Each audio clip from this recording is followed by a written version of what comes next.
1월 14일 주일 예배를 드리도록 하겠습니다. 기도하겠습니다. 오 성령님 임하여 주시옵소서. 오 성령님 임하여 주옵소서. 아버지 감사합니다. 이제 또한 새해를 맞아서 이렇게 두 번째 예배를 드리게 된 이 시간입니다.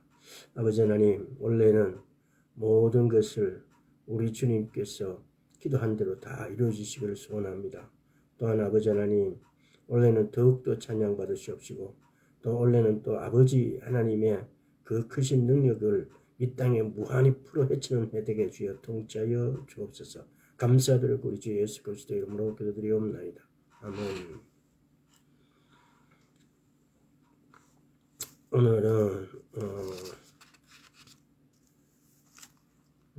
무화과 나무의 비유에 대해서 한번 알아보도록 하겠습니다. 성경 말씀을 먼저 마태복음 24장 32절에서 33절 무화과 나무의 비유를 배우라. 그 가지가 연하여지고 잎사귀를 내면 여름이 가까운 줄 아나니 이와 같이 너희도 이 모든 일을 보거든 인자가 가까이 곧 문 앞에 이른 줄 알라. 두 번째는 누가복음 21장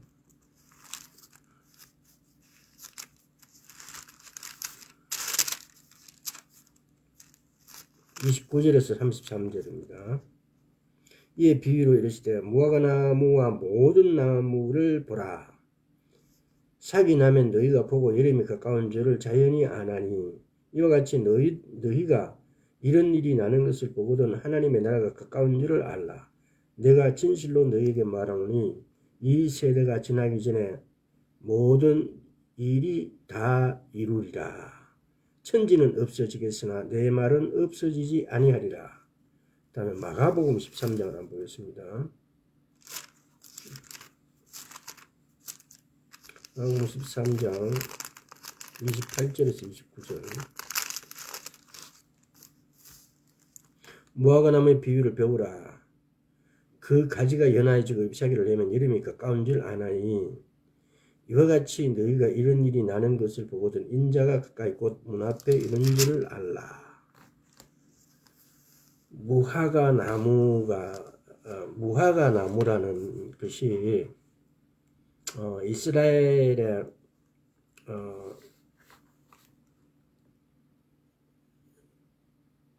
일곱 주 작물 중에 하나예요. 이스라엘에는 신명기 8장 8절을 한번 보겠습니다. 이스라엘의 농산물을 중에서 신명기 8장 8절을 보면은 이 이스라엘의 7대 농작물들 밀과 보리의 소산지요 포도와 무화과와 석류와 감람들의 나무와 꿀의 소산지라.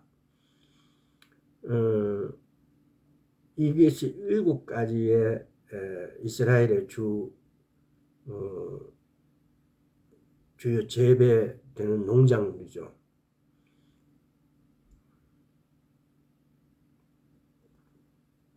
밀과 보리, 포도, 무화과, 석류, 감람, 그리고 꿀의 소산지라 이렇게 이야기합니다.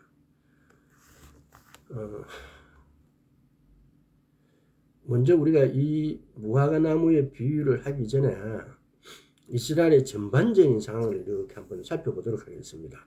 이스라엘의 먼저 이스라엘의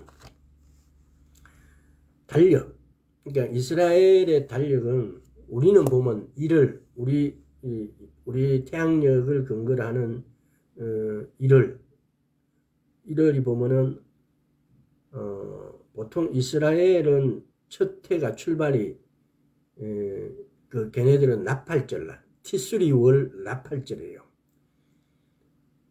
그러니까 우리 달력으로 치면은 거의 9월 10월 이 정도가 되는 거죠. 그래서 이 달력 중심을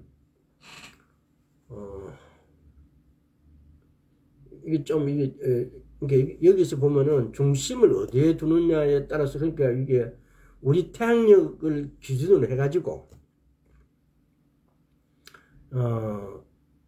히브리력을 이렇게 우리 1월달이 히브리력으로 몇월 달쯤 된다. 이런 구조를 명확하게 이렇게 새겨 놓으면 좋을 것 같고요. 또 때로는 그렇지 않더라도 우리가 그러면 달력을 한번 이렇게 이스라엘 달력 구조를 한번 보겠습니다. 이스라엘은 1월 달을 아비벌이라고 그렇게 하고 니산월이라고 해요. 아비벌은 원래 이스라엘의 아비벌이라고 그러고 니산월은 바벨론 포로 생활하면서 바벨론 용어예요. 이 니산이라는 말이. 그리고 두 번째 달을 이하르월, 세 번째 니와월, 네 번째는 담무스월, 시바월이라 하기도 하고 담무스월이라고도 해요. 그 다섯 번째 아부월이라고도 하고 아부월이라고도 해요. 아부월. 우리 발음상에 약간의 어떤 차이겠죠. 그리고 엘룰월 여섯 번째, 일곱 번째 티스리월, 여덟 번째 헤스완월, 아홉 번째 기슬로월, 열 번째 테벳월, 11번째 스벳월, 12번째 아달월. 그러니까 저인데 보면은 히브리어 달력 이렇게 온 걸 보면은 지금이 보면은 이 히브리어 달력을 이렇게 보면은 이 히브리 달력인데 히브리 달력을 보면은 지금이 테벳월이에요. 히브리력으로 5784년.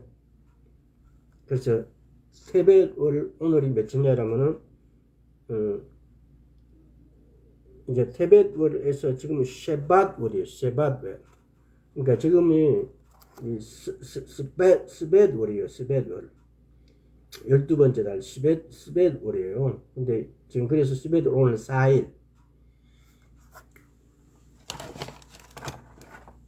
자, 이건 나중에 여러분들이 이게 히브리 달력을 혹시 볼 수 있으면 보면서 이걸 구분해 보시고, 특히 보면은 히브리인들이 아부월 9일 날에 히브리인들이 갖고 일어났던 일들이 보면은 엄청난 거죠. 아부월 9일은 가나안 정탐 꾼죽 약 10명이 죽는 날.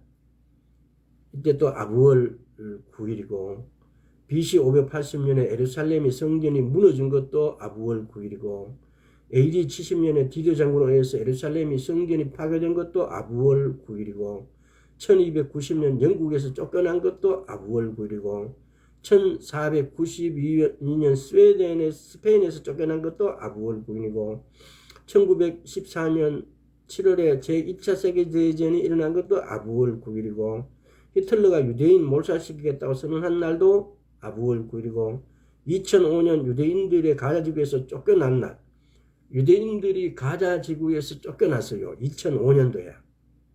이것도 여러분들이 지금 가자지구가 블레셋 오부족에 있는 원래 그 지역이죠. 지금 그러니까 가자의 전쟁이 일어난 이곳에서 이스라엘이 점령했다가 그들하고 좋다, 너하고 내하고 우리하고 이제 싸우지 말고 평화롭게 살자 해서 이스라엘이 1948년 독립되면서 1018세기니까 1882년부터 대부분 이스라엘들이 이주를 알리아를 하기 시작해요.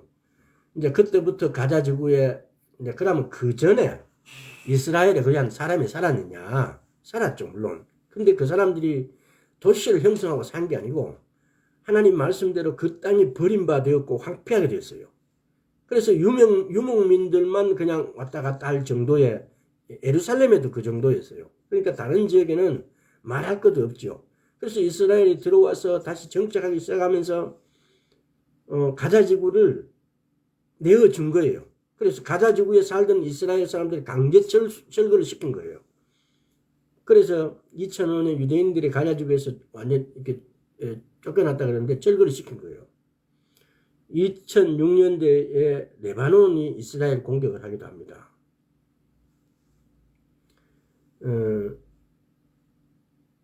이 AD 70년 아부월 9일에 티토 장군에 의해서 예루살렘이 멸망되고 예루살렘은 약 313년까지는 로마가 지배하게 됩니다.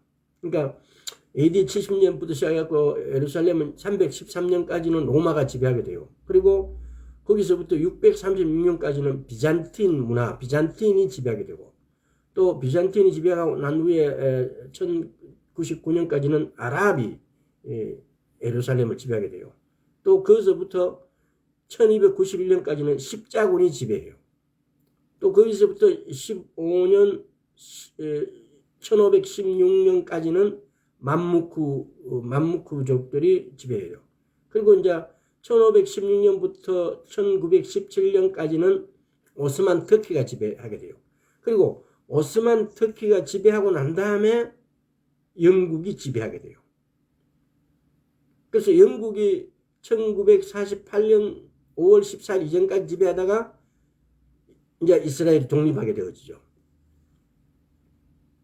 그래서 이 대체적인 이런 걸 말씀드리는 이유는 이스라엘 상황을, 이 역사를 전체적으로 흐름을 이렇게 알면은 이스라엘이 가자 지구나 팔레스타인 지역을 차지하는 것이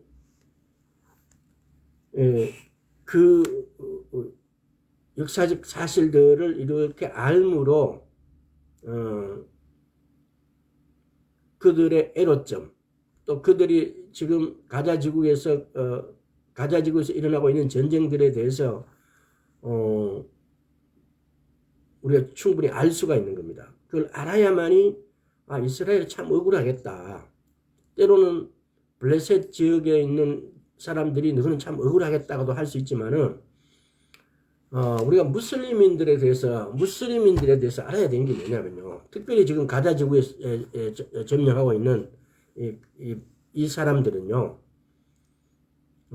우리는 흔히들 일반적으로 생각했던 그 사람들이 쭉 AD 70년 이스라엘이 망하고 그때부터 계속 살았지 않았냐라고 판단하고 이야기하기 쉬운데 그렇게 불악을 또는 부족적으로 국가적으로 이렇게 살지 않았어요. 하나님이 그 땅을 황폐하게 해버리니까 그야말로 유목민 정도가 왔다 갔다 하는 그런 땅이었어요.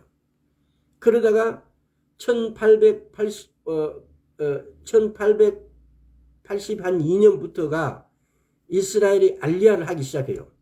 이스라엘이 알리야를 하기 시작하니까 그 땅이 완전히 황폐화된 상태에서 땅에 뭔가를 심어가지고 작물을 심을 수 없는 상태가 되어 있는 거예요. 근데 그것을 이스라엘 사람들은 개토를 형성하고 그야말로 그 사람들이 집단 농장을 만들어 가지고 그 땅을 그야말로 새롭게 경작하고 비옥하게 만들기 위해서 그냥 우리나라 땅은 어디든지 갈아가지고 이렇게 뭐 농작물 심으면 다 잘 돼요. 특별히 임야 같은 경우도 옥수수 같으면은 그냥 심어도 돼요. 그냥 심어도 자라가 곡식 잘 맺어요. 물론 이제 일반 뭐 특별한 작물 같은 경우는 거름과 비료를 줘야 되고 뭐 땅의 성분을 갖다가 거름을 통해 가지고 이렇게 바꿔야 되지만은 그러나 옥수수 같은 이 몇몇 종목은요 그냥 심으면 돼요. 근데 이스라엘은 그 땅에 들어갔을 때 그 땅이 황폐해져 있는 거예요. 뭐가 작물을 심어갖고 작물 소득을 산출할 수 있는 그런 땅이 아니었어요. 그런데 이들은 그 땅을 일일이 그 사막 지역에 물이 없는데도 물을 부어가지고 소금기를 걸러내고 소금기가 그거에 한 번, 두 번 해가지고 소금기가 빠지겠어요. 그 땅을. 그런데 그 소금기를 걸러내고 또 그렇다고 해서 그 주택을 아무데나 지을 수가 있나요? 주택을 짓기 위해서는 기본적인 것이 한 서너 가지가 필요해요. 오늘날 주택을 짓는데 전기가 있어야 되죠. 물이 있어야 되죠. 도로가 있어야 돼요. 우리가 이걸 기간산업이라고 그러잖아요. 기본적인 이 기간산업의 구조가 되어 있지 않으면은 오늘날 우리도 주택이라는 것이 수도가 있어야 되고 전기 뭐 이런 시설, 도로 아주 이 기초적인 이런 시설이 안 돼 있으면은 주택을 지을 수가 없어요. 전기가 안 들어오면은 뭘로 갖고 예를 들어서 조명을 켤 것이고, 뭘로 갖고 난방을 하고, 뭘로 갖고 뭐 이렇게 하겠어요. 그런 뭐 어떤 여러 가지 문제들을 도로가 없으면은 요새 집 짓기가 힘들어요. 건축자재 실어 나르는 문제부터 시작해가지고 물이 없어 보세요. 물이 없으면은 거기다 어떻게 주택을 짓나요? 못 지어요. 그러니까 기본적인 필수 조건들이 안 돼 있는 상태. 근데 그 이스라엘을 상태가 1882년에 처음 알리야해서 이스라엘에 들어갔을 때, 근데 이스라엘이 이제는 그러면은 지난 여러 시간 전에 우리가 다뤘던 것들인데 전체적인 것을 한번 쭉 이렇게 한번 살펴보도록 하겠습니다. 19세기 말에 이제 시오니즘, 테오도르 헤르첼에 의해서 테오도르 헤르첼 유대국가라는 조그마한 서적을 발간하게 됩니다. 거기서 조상의 땅에 유대국가를 건설하자 라고 부르짖게 되어요. 그래서 1982년부터 유대인들이 팔레스타인에 이주를 하기 시작해요. 그런데 이제 1984년 10월 달에 드레피스 사건이 생겨져요. 드레피스라는 그러니까 대위인가가 돼요. 근데 그 프랑스 군대인가 이렇게 있었는데, 그런데 거기서 스파이 사건에 연루된 자를 찾는데 이 드레피스가 저번에 몇몇 시간 앞에 보면 이 사건을 조금 더 자세하게 말씀드린 적이 있습니다. 그래서 이 드레피스가 유대인이라고 하니까 이 사람을 모략을 펼쳐서 이 사람이 그 스파이다라고 해서 죄도 없는 드레피스를 잡아넣게 돼요. 그래서 한 10년 정도 감옥 생활을 하다가, 그런데 이제 이걸 갖다가 테오도르 헤르첼이나 이런 유대인들이 보고 죄 없는 유대인들을 이렇게 하는 것은 나라가 없기 때문에, 우리가 약속이기 때문에 이렇게 이런 피해를 입는다. 이렇게 해서 이제 1897년 8월 29일 스위스 바젤에 제1차 시온주의 총회가 열리게 되어집니다. 그런 사건으로. 그래서 1903년에는 영국이 우간다에다가 국가 건설을 테오도르 헤르첼에게 제안하게 됩니다. 그런데 1917년에 11월 2일에 벨푸어 선언을 영국 정부는 팔레스타인의 유대인의 민족적, 향토적 국가 수립을 지지하고 이 목표 달성을 위해 최선의 노력을 행한다 라는 서술을 갖다 테오도르 헤르첼에게 줘요. 이 테오도르 헤르첼에게 이렇게 준 이유가 뭐냐? 1914년에 세계 1차 대전이 시작되면서 영국이 탄약을 만들려고 하는데 우리 손에 여자들 그 매니큐어 할 때 이 약이 없는 거예요. 이게 총알을 만드는데 아주 필수적으로 쓰여지는 건데, 근데 그걸 갖다가 와이즈만 박사라고, 이스라엘의 와이즈만이 그걸 이제 화학 공정에 의해서 그걸 조금 한 몇 그램 이렇게 만들기 위해서 옥수수 1톤을 써야만이 그게 몇 그램 나오는 정도인데, 근데 화학작용에 의해서 이 와이즈만 박사가 이걸 무한대로 이렇게 영국에 대줄 수 있어요. 그래서 이제 영국은 그것 때문에 사실은 맥마운 벨푸 선언을 해가지고 이스라엘에다가 이스라엘 조국의 시온에다 이스라엘 조국 선거를 돕겠다 그래요. 근데 그러면서 또 영국이 눈치를 보는 거죠. 중동의 눈치. 왜? 중동의 눈치를 쓰기 때문에 중동의 눈치를 안 보면 안 되니까.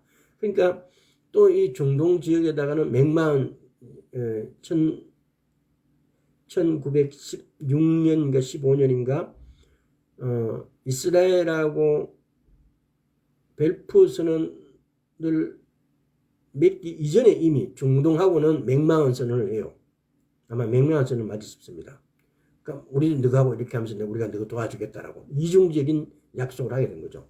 그러니까 이 세계사를 이렇게 살펴보면은 세계에 엄청난 땅을 갖고 있던 영국이 이 하나님의 기준에서 벗어나요.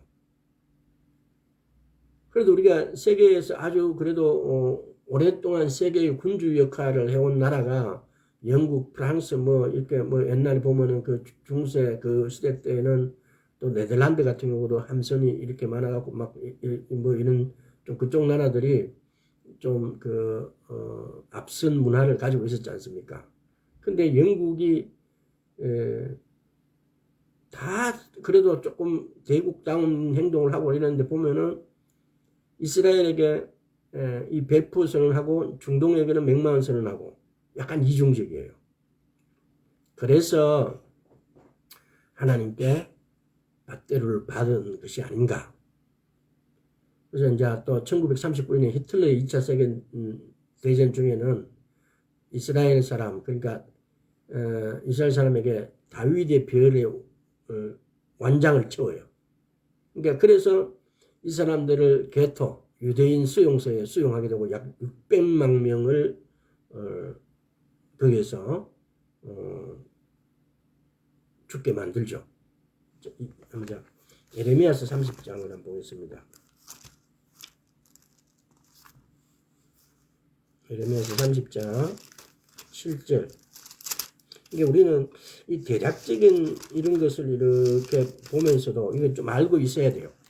그래야 오늘날 지난 과거를 알아야 현재라 미래를 예측할 수 있어요. 지난 과거를 너무 모르면 우리는 보면은 우리가 역사를 배울 때 교과서적으로 보면은 역사가 마치 굉장히 정직한 것 같이 이렇게 배워요. 근데 그렇지 않다는 겁니다. 권모술수와 전쟁에는 정말 비열한 것이 많이 있어요. 자, 30장 7절 보세요. 슬프다 그날이여 비할 데 없이 크다.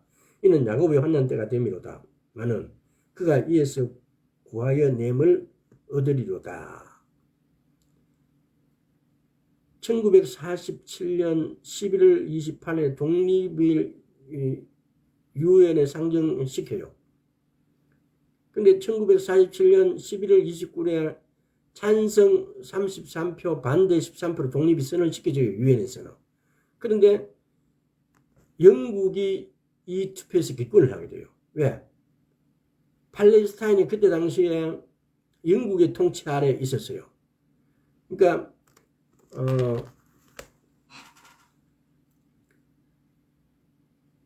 1516년부터 1917년까지 오스만 터키가 오늘날 터키가 그 지역을 다스리고 있었는데 1917년 이후에는 영국이 그 지역을 다스리고 있어요. 통치하고 있었어요. 그러다가 이제 영국이 유엔이 1948년에 이제부터 유엔이 다스리기 이제 그 관할로 들어가는 거죠. 그래서 영국이 유엔에게 사실은 이스라엘이 1948년 5월 14일에 독립을 해요. 그러면서 영국은 손 털고 나가는 거죠. 근데 하루아침에 털고 나간다는 것은 그때 그 상황을 보면은 영국이 너가 독립했으니까 너끼리 잘 살아라 하고서 이스라엘을 축복해주고 이런 차원이 아니에요.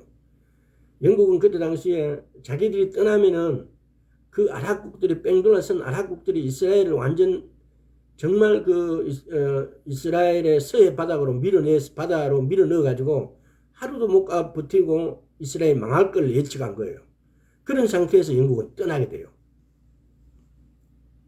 그러니까 이런 사실들이 그 영국의 땅을 밟지 않고는 못 다닌다는 그 영국의 그 넓은 땅들이 어느 날 아주 하루아침에 없어져 버리게 되는 결과가 되었죠. 자, 그래서 오늘 이제 마태복음 24장을 한번 가보겠습니다. 이 무화과 나무, 우리가 근래에 이렇게 있었던 일들, 이스라엘이 AD 70년부터 시작해갖고 약 1948년까지에 쭉 이렇게 어느 누구가 지배했고 누가 쭉 이래 왔던 것들, 그리고 기본적인 이스라엘의 상황, 또 여기서 보면은 32절에서 33절이죠. 여기서 보면 우리 책에는 무화과 나무의 비유를 보라. 그 가지가 연하여지고 잎사귀가 나면 여름이 가까운 줄을 아나니 그래요. 여름이라는 것은 우리는 보면 보통 순서적으로 봄, 여름, 가을, 겨울 이런 식으로 해요. 근데 이스라엘은 그렇지 않아요. 가을, 겨울, 봄, 여름이 끝이에요. 여름이라는 말은 여름 과일이라 여기도 보면 어떻게 보면은 무화과 나무의 비유를 보고 사실은 여름 과일이 여름이 가까운 줄을 알라 이 말은 여기 함축되어 있는 의미 이스라엘어로 보면은 케이츠라 그래요. 케이츠. 그리고 끝은 캐츠라 그래요. 그러니까 히브리적 히브리적 단어만이 이런 말을 뭐라 그래야 되나요? 어휘를 가지고 우리 그러잖아요. 우리 관용구나 이런 것들은 우리말만이 갖고 있는 특징들을 예를 들어서 사용할 수 있고 사람들에게 공유가 될 수 있어요. 오늘날 보면은 신조어들이 너무너무 많이 생기잖아요. 특히 젊은 층에서 이렇게 생겼는데 우리는 그걸 잘 몰라요, 사실은.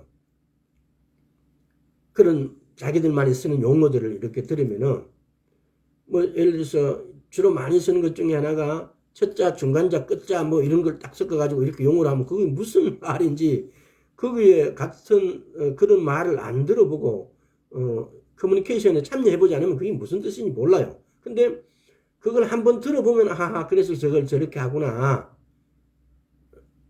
이제 우리가 금방 알 수가 있잖아요. 이제 그와 마찬가지로 여기서도 보면은 여름이라는 케이츠와 끝이라는 캐츠라는 말이 단어가 비슷해요. 그리고 이런 단어를 또 쓴 데가 있어요. 보면 성경에 우리말로 살구나무를 예를 들어놨어요.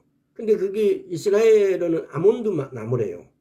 근데 살구란 말하고 거기서는 내용의 어떤 그 단어의 내용하고 지금 이와 비슷하게 여름은 종말이다, 끝이다 이런 맥락을 발음상의 묘한 이 차이를 어휘적으로 또 이스라엘의 어떤 이스라엘어가 갖는 어떤 특징을 이용해서 이걸 지금 여름이 왔다라는 것은 종말이 왔다는 걸 뜻하는 거예요. 그래서 이 여름을 발음상의 케이츠와 캐츠라는 그 미묘함을 이용해서 이렇게 이 글을 표현하기도 했고, 또 이스라엘의 여름은 네 절기 중에 마지막이라는 사실도 이렇게 이 내용에 포함되어 있고, 또 여기 보면은 이걸 우리말로는 무화과 나무의 비유 이렇게 되는데 이 히브리어로는 틀려요. 히브리어로는 헬라어로는 이게 어떻게 되냐면 시케스 이렇게 되어 있어요. 테스는 정관사 더 역할을 해요. 그러면 여기서 보면은 스퀘스는 무화나무라는 어떤 여성 단수 명사로 된 스퀘스고, 즉 보면 이 말은 테스라는 정관사가 헬라어로 정관사가 붙었기 때문에 그 무화과 나무라고 해야 돼요. 그럼 정관사가 붙는 그 무화과 나무는 그러면 어떤 나무를 말하느냐라는 겁니다. 그럼 그 지칭하는 지시대명사가 그라는 그 무화과 나무는 그가 지시하는 선명한 무화과 나무가 있다는 겁니다. 그래서 이 선명한 나무가 뭐냐? 21장을 한번 보세요. 21장 18절 19절을 한번 보세요. 이른 아침에 성으로 들어오실 때에 시장하신지라 길가에서 한 무화과 나무를 보시고 그리로 가서 잎사귀 밖에 아무것도 얻지 못하시거나 나무에서 이르시되 이제부터 영원토록 네게 열매가 맺지 못하리라 하시니 무화과 나무가 곧 마른지라. 제자들이 보고 이상히 여겨 가로되 무화과 나무가 어찌하여 골 만날라이까. 쭉 이렇게 연결되죠. 근데 이 나무 여기서 말하는 24장 32절에서 무화과 나무는 우리말로 엄밀하게 표현하자면 그 무화과 나무의 비유를 배우라 이렇게 돼요. 그런데 그 무화과 나무라는 것은 바로 21장 18절 19절에 나오는 예수님께서 가다가 이게 베다니예요. 베다니에서 예수님이 무화과 보고 나무가 없으니까 말라버리라고 그래요. 자, 그 이야기도 나중에 다시 한번 하겠습니다. 자, 그리고 33절은 이와 같이 이 모든 일을 보거든 인자가 가까이 곧 문 앞에 이런 줄 알라. 내가 진실로 너에게 이르노니 이 세대가 지나기 전에 이 세대라는 것은 이 헬라어는 이 제니나랍니다. 제니나. 우리 영어에 보면 제너레이션이잖아요. 근데 헬라어에서 아마 영어로 표현된 것 같아요. 제너레이션. 이 세대라는 것은 히브리어로 보면 하드로 하론이에요.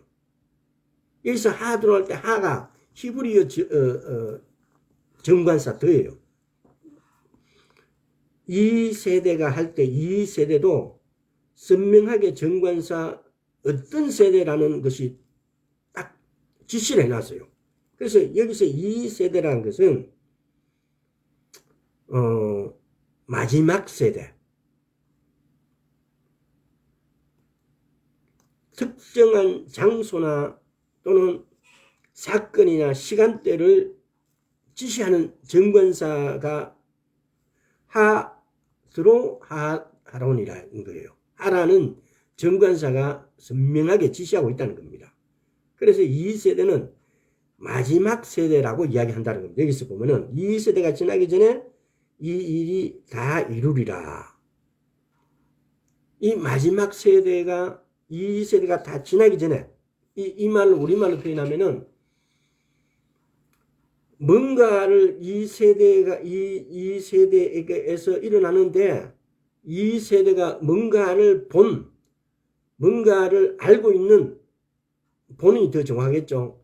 이 사람들이 다 죽기 전에 이 일이 이룬다 그랬어요. 그럼 이 말은 엄밀하게 더 우리말로 쉽게 표현하자면은 이 마지막 세대가 이스라엘의 독립을 본 이 사람들이 다 죽기 전에 말씀을 이룬다는 거예요. 종말이 여름이 가까운 줄 알라라는 이 말씀을 이룬다는 거죠. 여름은 마지막 끝이란 단어와 어근이 똑같고 근데 여름은 케이츠라는 것은 캐츠랑 여름이 가깝다, 종말이 가깝다 이 말이에요.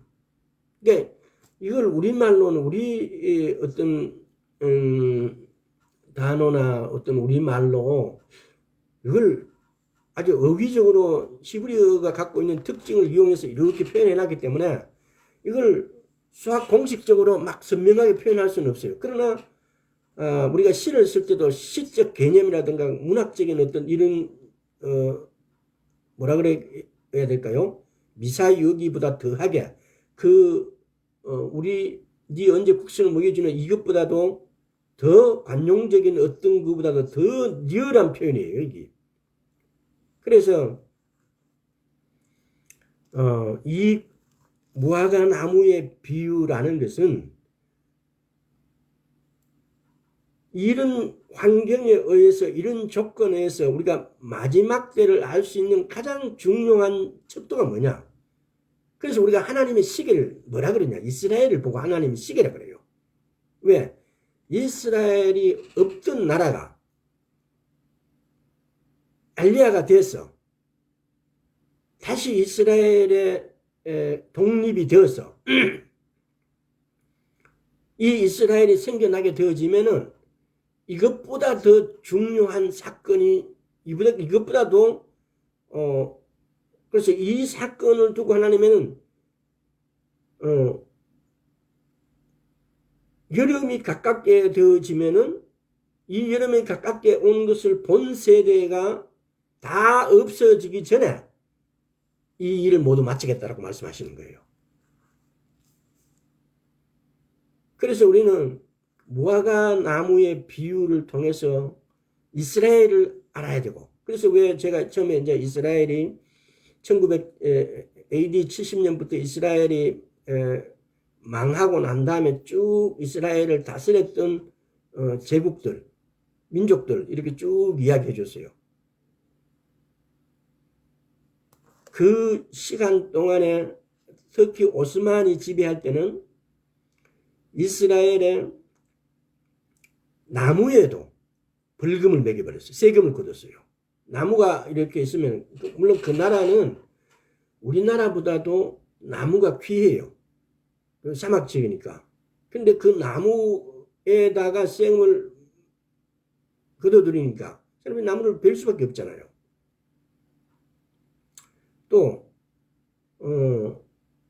무화과는 우리가 특징도 알아야 돼요. 무화과는 우리가 어떤 분들은 무화과를 굉장히 좋아하시는데, 무화과는 사실은 보통 식물이나 나무들은 꽃이 피고 열매가 이렇게 성장해요. 근데 무화과는 꽃이 없어요. 무화과는 이렇게 옆중에 바로 이렇게 보면 열매가 막 달려갖고 자라나기 시작해요. 근데 열매가 있게 되면 입을 쩍 벌리게 돼요. 그러면 빨갛게 이렇게 안에 있는 뭐라 그래야 되나, 그 익은 무화과가 막 빨갛게 딱 이렇게 쭉 이렇게 벌려져 갖고 볼 수 있잖아요. 그래서 무화과는 과실 속에 꽃이 있다라고 이야기를 해요. 그 뻘겋게 이렇게 익어갖고 이렇게 벌어졌을 때 그 보면은. 그래서 이런 것을 가지고도 왜 하필 하나님께서는 무화과 비유를 가지고 예를 들었을까? 2000년 동안 세상 사람들 눈에는 보이지 않는 무화과 속의 꽃들. 근데 이런 걸 통해서도 하나님께서는 무화과에 대한 이런 비유 등등을 갖다가 이렇게 설명하고 계신다는 겁니다. 그래서 무화과 꽃은 과일 속에서 피고 있다라는 겁니다. 자, 우리 마태복음 24장 32, 33절에서 무화과 나무 비유를, 무화과 나무는 보통 심은 지 한 2년 차에 열매를 맺는 것이 일반적이고 3년 차에는 큰 수확을 거둔답니다. 그런데 3년째 돼도 무화과 나무를 얻지 못하는 무화과 나무는 유일한 유익은 없다는 거죠. 왜? 나무 덩쿨을 목재로 사용할 수도 없고, 또 무화과에서는 또 기름을 이렇게 얻을 수도 없고, 열매 없는 무화과는 무용지물이라는 겁니다. 그래서 신명기 아까 전에 우리가 읽었잖아요. 8장 8절에 보면은 무화과는 이스라엘의 7대 작물 중에 하나라는 거. 그래서 무화과가 없는 무화과는 아무 소용이 없는 무용지물인 거죠. 그래서 보통 이제 그래서 이스라엘에는, 그래서 이 이스라엘 무화과도 보면 이 두 종류의 무화과가 있는 거예요. 무화과는 무화과 마을이라는 이스라엘은 두 마을이 있어요. 우리 성경에 보면 벳바게와 베다니가 있어요. 그러니까 예루살렘 있고 그 밑에 한 5km 정도 떨어져 갖고 벳바게가 있어요. 벳바게가 있어요. 우리말로 이게 한글 성경에 원래 보면 파괴 뭐 이렇게 좀 히브리식 원어 발음에 좀 유사하게 적혀져야 되는데 원어 발음하고는 조금 이렇게 멀게 이렇게 기록되어 있으니까 벳파괴가 있고 그것도 한 조금 한 4, 5km 가면은 베다니가 있어요. 근데 예수님께서는 그러니까 이제 그거부터 설명할게요. 벳파괴는 베트 플러스 파괴예요. 베트는 이 히브리어로 이 집이라는 뜻이에요. 그러니까 파괴는 설익은 무화과 나무. 그리고 단위는 베트 플러스 테나 잘 익은 무화나무. 그래서 베단이라는 동네는 베트라는 집, 그러니까 이렇게 동네, 마을 이런 개념을 갖고 있죠. 그래서 파게는 썰 익은 무화과 나무의 동네고, 베단이는 잘 익은 무화과 나무 동네예요. 그래서 이 파게는 12월 달부터 보통 한 4월까지, 그러니까 단여름 과실을 먹지 못한 사람들이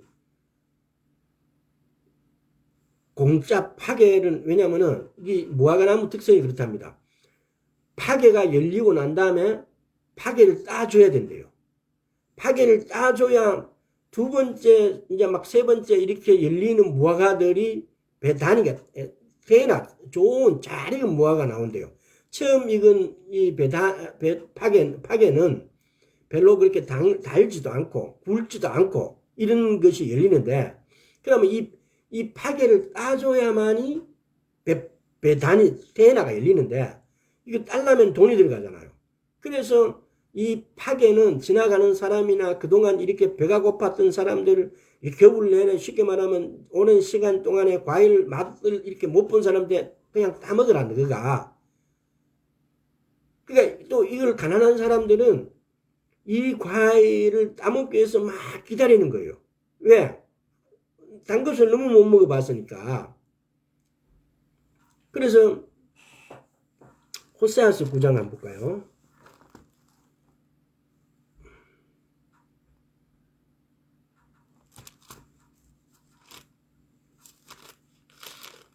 호세아서 9장 10절.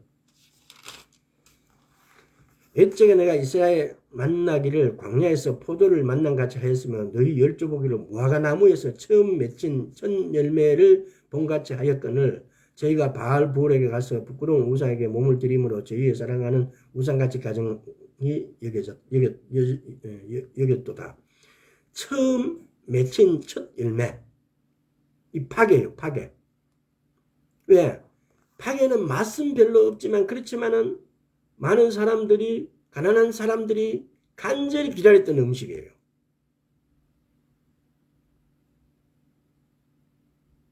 그래서 우리는 우리나라에서도 보면은 저는 이제 김해 이쪽에 남쪽에 사니까, 특히 오늘날 전라도 저쪽에 보면은 강진 이쪽으로 무안 이런 데서 무화과를 많이 재배하는 걸로 내가 알고 있어요. 그런데 우리는 보면은 파괴보다는 우리 주로 가을 때에 보면 무화과가 조금씩 나와요. 김해에서도 이제 홈프레스나 이런 데 가면은 무화과가 이렇게 조금씩 나와요. 그러니까 예수님께서 한번 읽어드릴게요. 한번 보겠습니다. 옛적에 내가 이스라엘 만나기를 광야에서 포도를 만난 같이 조금 읽어드릴게요. 이렇게 예수님께서 간절히 너희 열조 보기를 무화과 나무에서 처음 맺힌 첫 열매 본같이 하였거늘 저희가 바알 부올에게 가서 부끄러운 우상에게 몸을 드림으로 저희의 사랑하는 우상같이 가정이 하여졌도다 이렇게 해요.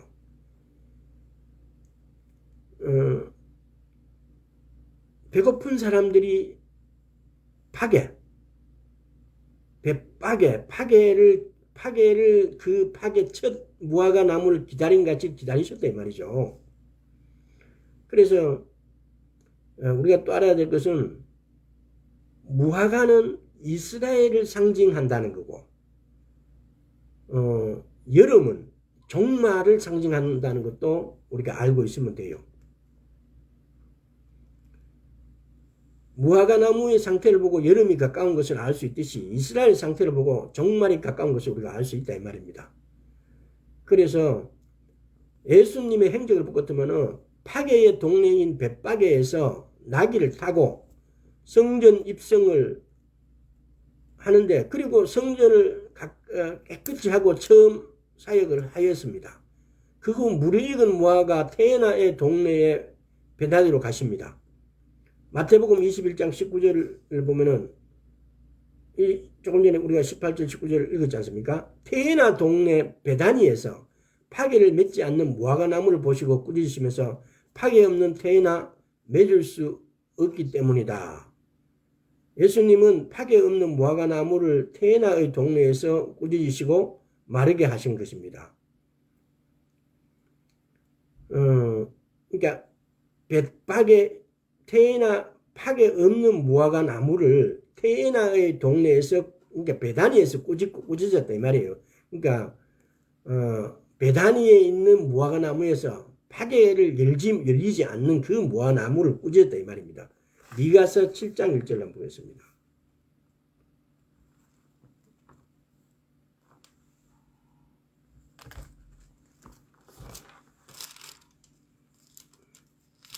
그러니까 우리가 성경에 보면은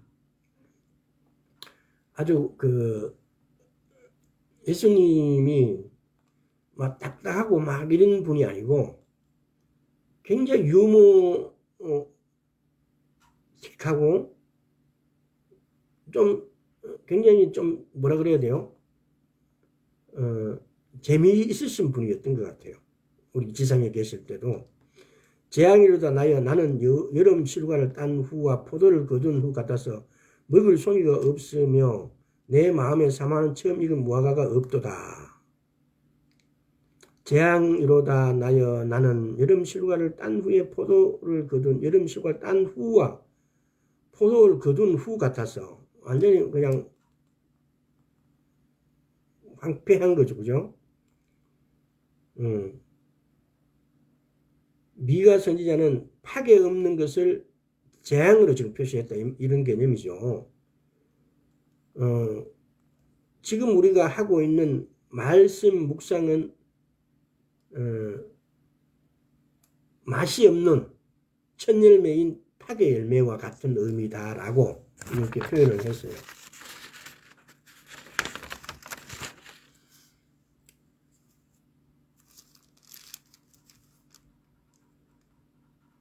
자, 마태복음 24장으로 다시 한번 돌아가 보면은, 마태복음 24 첫째는 뭐냐면은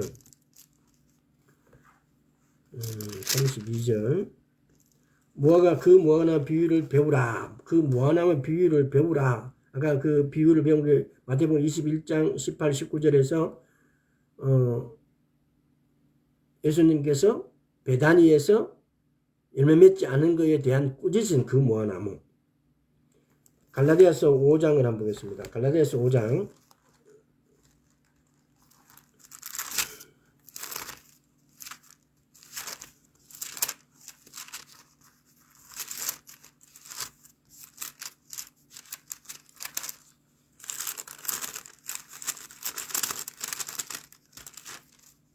갈라디아서 5장 4절 율법 안에서 어렵다 함을 얻으려 하는 너희는 그리스도에서 끊어지고 은혜에서 떨어진 자로다. 율법 안에서 지금 이건 나중에 다시 한번 율법에 대해서 다시 한번 설명을 해봐야 돼.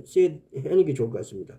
여기서 율법 안에서라고 하는 것은 우리가 율법은 모세 오경 토라를 말하는 율법이 아니에요. 여기서 보면 구전 율법 또는 아니면 랍비들의 말 또는 전통 문화 간섭 뭐 이런 개념이 다 포함되어 있는 거예요.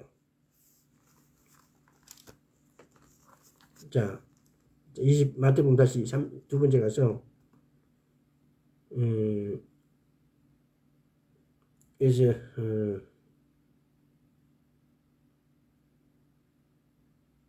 다음 두 번째는 그 가지가 연하여지고 잎사귀를 내며 여름이 가까운 줄 아니 그 가지가 연하여지고 로마서 9장을 한번 보겠습니다.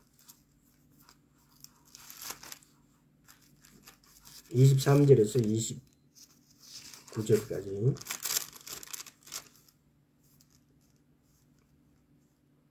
또한 영광 받기로 예비하신 바 국률의 그릇에 대하여 그 영광의 부유함을 알게 하고자 하였을지라도 무슨 말하리요? 이 그릇은 우리니 곧 유대인 중에서뿐 아니라 이방인 중에서도 부르신 자니라. 호세아 그래도 이르기를 내가 내 백성 아닌 자를 내 백성이라 사랑치 아니한 자를 사랑한 자라 부르리라. 너희는 내 백성이 아니라 한 그곳에서 저희가 살아계신 하나님의 아들이라 부름을 얻으리라. 함과 같으니라. 또 이사야가 이스라엘에 관하여 외치되 이스라엘 묻자선 수가 비록 바다의 모래 같을지라도 남은 자만 구원을 얻으리니 주께서 땅 위에서 그 말씀을 이루사 피를 하시고 끝내시라 하였느니라. 또한 이사야가 미리 말한 바 만일 만군의 주께서 우리에게 씨를 남겨두지 아니하셨더라면 우리가 소돔과 같이 되고 고모라 같이 가다스로라 함과 같으니라. 남은 자만 구원을 받는데요. 마태복음 24장에서 그 가지가 연하여지고 잎사귀를 내면 여름이 가까운 줄에 잎사귀를 내면 이렇게 할 때 이 잎사귀를 내고 여름이 가까워지게 되어질 때 남은 자만 구원을 받게 된다는 겁니다. 지금 우리가 이스라엘이 여름이 가까워졌다는 걸 알 수가 있어야 됩니다. 지금 이스라엘에서 지금 가자지구 전쟁들 또 특히 레바논에서 다시 막 레바논하고도 전쟁하려고 그러고 이란이 저렇게 하마스를 지원하게 되고 이란이 또 레바논에 있는 무장단체도 지원하고 또 예멘에 있는 후티 반군들도 이란이 지원하게 되고 이건 단순한 일이 아니에요. 그래서 이런 것들이 일어나고 있는데 우리가 여기 무감각하면 안 되고 이런 일이 일어나게 되어지면은 27절에서 남은 자만 구원받는다는 이 결론적 사실을 우리가 알아야 돼요. 남은 자가 되기 위해서 우리가 쉽게 말하면 발버둥을 쳐야 돼요. 또 보세요. 자, 마태복음 24장부터 가서 33절에 이와 같이 너도 이 모든 일이 보거든 인자 가까워 문 앞에 있는 줄 알라. 이와 같이 우리가 모든 일 보면 인자가 가까이 온 줄 알아야 된다. 베드로 후서 한번 볼게요.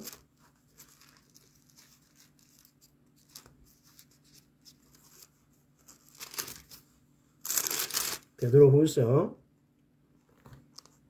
3장 8절에서 14절까지 사랑하는 자들아 주께는 하루가 천년 같고 천년이 하루 같은 이 한 가지를 잊지 말아라. 주의 약속은 어떤 이에 들이다 생각하는 것까지 더든 것이 아니라 오직 너희를 대하여 오래 참으사 아무도 멸망하지 않고 다 회개하기를 이르기를 원하노라. 그러나 주의 날에 도적같이 오르니 그날에는 하늘에 큰 소리로 떠나가고 체질이 뜨거운 불이 풀어지고 땅과 그 중에 있는 모든 것이 드러나리로다. 이 모든 것이 이렇게 풀어지려니 너희가 어떠한 사람이 되어야 마땅하뇨. 거룩한 행실과 경건함으로 하나님의 날인 임하기를 바라보고 간절히 사모하라. 그날에 하늘이 불에 타서 풀어지고 체질이 뜨거운 불에 녹아지려니와 우리는 그 약속대로 의에 거하는 바 새하늘과 새 땅을 보리로다. 바라보도다. 지금 마태복음 24장에서 이와 같이 너희도 이 모든 일을 보거든. 무화과나무의 비유를 비유를 배우라 그러고 그 가지가 연하여지고 잎사귀를 내면 그 가지가 연하여지고 잎사귀가 낸다면 그 가지가 연해진다라는 것은 물론 우리가 이게 다른 뜻을 보면은 이렇게 오직 예수 그리스도를 핍박하고 있던 이스라엘이 예수 그리스도를 영접하는 걸 보게 되면 이 말입니다. 쉽게 우리가 직역적으로 풀자면 오늘날 이스라엘에서 800명이 얼마 전에도 800명이 한꺼번에 예수 그리스도를 영접했대요. 그 유대인이 믿는 유대교라고 우리가 흔히 말하는 그 사람들은 절대로 예수 그리스도를 믿지 않아요. 이 사람들이 연해지고 있는 거 잎사귀를 내고 있어요 지금. 두 번째 이와 같이 너희도 이 모든 일을 보거든. 우리가 지금 이 일을 보는데도 일반 사람이 보지 않고 안에 그거 뭐 이스라엘 그 지역적인 소식을 내가 몰라도 된다 하는 것은 우리가 충분히 이해가 돼요. 그러나 예수를 믿는 크리스찬들은 중심이 이스라엘이에요. 하나님이 복을 주시는데 복은 땅을 통해서 복을 주세요. 우리는 이 땅에 살면서 이방인이지만은 내가 예수 그리스도를 믿음으로써 내 조국은 대한민국이지만은 그러나 이스라엘도 나의 나라예요. 물론 이 땅에 있는 이스라엘이 네 나라냐고 이야기하면은 법적으로 우리는 그게 내 나라가 아니죠. 그러나 우리 믿음의 나라는 이스라엘 나라예요. 새하늘과 새 땅에 오는 그 땅, 그 이스라엘이 나의 나라이고 나의 조국이에요. 왜? 우리는 비록 이 땅에 살지만 이 땅의 백성이 아니고 하나님의 백성이에요. 내 나라는 대한민국이 내 나라이기도 하지만은 그건 내 육체적인, 정신적인, 그러나 내 믿음의 영적인 나라는 이스라엘이라는 겁니다. 그러니까 우리의 이 관념이, 이 생각이 믿음이에요. 예수 그리스도를 믿는 자의 생각이 여기까지 이렇게 가 있어야 된다는 거죠. 그래서 이 예수 그리스도를 믿는 자의 믿음은 내 나라가 이스라엘이라는 생각. 내가 대한민국도 나의 나라이기도 하지만 그러나 내 믿음의 나라는 이스라엘이라는 사실. 그래서 그 이스라엘이라는 사실에서 벗어나면은 내가 완전 지금 제가 말한 이 사실에서 벗어나 있다면은 나의 정체성이 잘못됐다는 겁니다. 내가 예수 그리스도를 믿는 사람의 정체성이란 그 나라가 나의 나라인 것입니다. 그래서 여기서 보세요. 3장 10절에 그러나 주의 날이 도적같이 오리니 12절에 하나님의 날이 임하기를 바라보고 간절히 사모하자. 13절에 우리는 그의 약속대로 의에 거하는 바 새하늘과 새 땅을 보리로다. 이 자체가 이 말씀들을 이것이 우리의 정체성이 되어 우리의 믿음이 되어야 되고 우리의 바람이 되어야 되고 우리의 기대가 되어야 되고 우리의 소망이 되어야 돼요. 이것이 우리가 하나님을 믿는 자의 소망이고 기대치예요. 시편 90편 10편에 보면 우리가 연수가 7, 80이라 그래요. 근데 이 세대는 정관사 하가 붙은 본 세대, 이스라엘의 독립을 본 세대.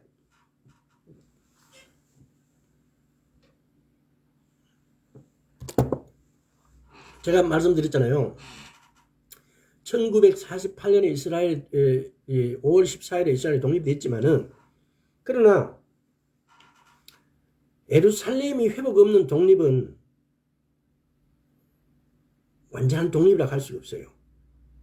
근데 1967년 제3차 중동전쟁을 통해서 예루살렘이 회복됐어요.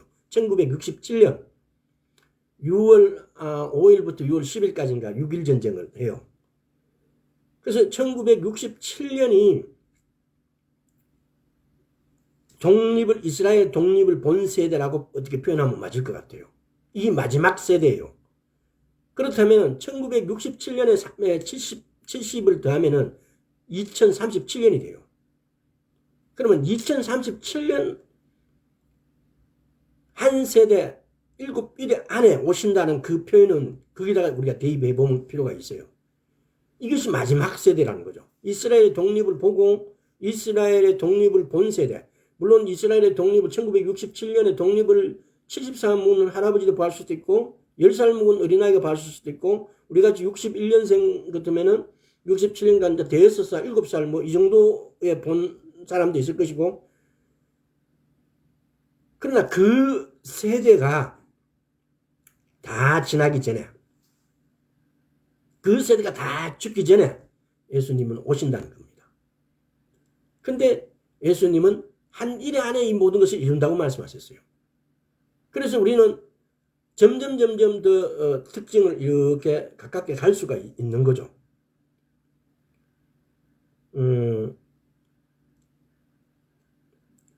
그래서 또 보면은 그러잖아요.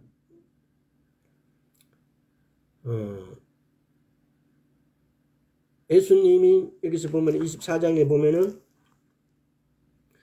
36절에 그러나 그날과 그때는 아무도 모르나니 하늘의 천사들도 아들도 모르고 오직 아버지만 아시느니라 그래놨어요.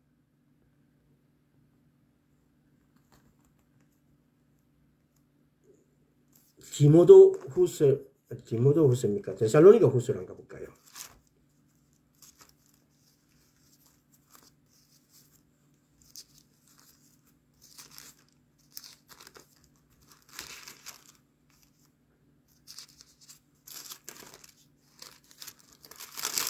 데살로니가 전서 5장.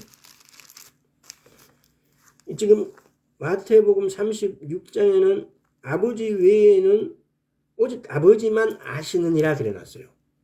이게 이 하나님의 역설 비밀이에요, 지금. 근데 보면은 앞에 쭉 읽어보세요. 시간이 그러니까. 4절 보세요. 형제들아 너희는 어둠에 있지 아니하여 그날이 도적같이 너희에게 임하지 못하리니 너희는 다 빛의 아들이요 낮의 아들이라. 우리가 밤이나 어둠에 속하지 아니하나니 그래요. 예수님이 언제 오실지 그동안 많은 목사님들이 그건 하나님만 아신다라고만 주장을 해왔어요. 말씀을 나눴어요. 성경에 그렇게 기록되어 있으니까. 그러나 하나님의 비밀은 너희는 어둠에 있지 않고 그날에 도적같이 너희에게 임하지 못한다라고 말씀하세요. 왜? 하나님은 비밀을 내가 하나님을 아는 하나님 예수 그리스도를 믿는 자와 비밀을 맺은 거예요. 니하고 내하고 비밀이다 할 때 니하고 내하고 모르는 게 비밀이 아니에요. 니하고 내하고는 아는데 그 이외에 다른 사람은 모른다 이 말이에요. 예수 그리스도를 믿는 자라면은 하나님 외에 마태복음 24장 36절에서는 그러나 그날과 그때는 아무도 모르나니 하늘의 천사들도 아들도 모르고 오직 아버지만 아시느니라 그랬는데 데살로니가 전서 5장에는 너희는 어둠에 있지 아니하나니 그날이 도적같이 너희에게 임하지 않는다 그래요. 이 말은 그래서 성경에 뭐라고 기록되어 있어요? 무화과 나무를 비유를 배우라고요. 무화과 나무의 비유가 잎이 피고 나무가 연해지고 잎이 피고 그러면은 지금 32절에 무화과 나무 비유를 배우라. 그 가지가 연하여지고 잎사귀를 내면 여름이 가까운 줄 아나니 여름 종말이 가까운 줄 아나니 이와 같이 너희도 이 모든 일을 보고도 인자가 가까이 문 앞에 이른 줄 인자가 문 앞에 와서 지금 기다리고 계시는 거예요. 내가 진실로 너에게 말하노니 이 세대가 지나기 전에 이 세대란 것은 이스라엘의 무화과 나무가 이스라엘을 말한다 그랬죠. 이스라엘이 연하여지고 잎사귀를 내는 그걸 본 세대. 이 세대가 지나기 전에 이 일이 다 이루라고 말씀하셨어요. 그래서 우리는 이 말씀에서 이스라엘의 독립을 본 세대가 이 세대가 지나기 전에 이 일이 다 이룬다라고 말씀하세요. 이 일이란 것은 여름이 가까운 줄 아는 것. 종말이 끝이 온 걸 안다고 말씀하십니다. 그래서 우리는 무화과 나무의 비유를 통해서 정말 예수님이 문 앞에 와 계신다는 사실을 우리가 인지해야 됩니다. 예수를 믿는데 주님 오심에 관심치 않은 사람들이 오늘날 교회가 너무 많아요. 주님 오심하고는 전혀 동떨어져 있어요. 뭔가의 믿음의 포커스가 완전히 잘못된 거예요. 하나님 우리에게 주의하라 깨어있으라 라고 깨어있으라 기도해라 이렇게 하는 목적이 뭐냐? 우리가 이날에 하나님께 들림을 받기 위해서 이날에 하나님의 눈에 마음에 우리가 들어가기 위해서 하나님 나라 안으로 들어가기 위해서예요. 예수를 믿는다는 기본적인 목적이 내 평안을 누리기 위해서입니까? 내가 내 자식이 잘 되고 내가 이 땅에서 풍족하게 쓰기 위해서입니까? 그것도 될 수는 있겠지만 그건 아주 작은 거예요. 그보다 더 중요한 것은 내가 하나님 나라 안으로 들어가는 거예요. 그래서 그분과 영원히 사는 거예요. 그래서 이런 부분들에 대해서 우리가 우리의 소망, 우리의 기대가 약해지지 않고 빗나가지 않도록 정말 깨어서 기도할 수 있는 무화과나무 비유를 통해서 오늘날 이스라엘을 보고 우리가 과연 어느 지점까지 와 있는지를 우리가 깨닫기를 소망합니다. 오늘 여기까지 하겠습니다. 아버지 하나님 감사합니다. 이 무화과 나무의 비유가 우리에게 리얼하게 느껴질 수 있고 깨달을 수 있도록 주의 은혜 베풀어 주옵소서. 감사드릴 우리 주 예수 그리스도 이름으로 기도드리옵나이다. 아멘.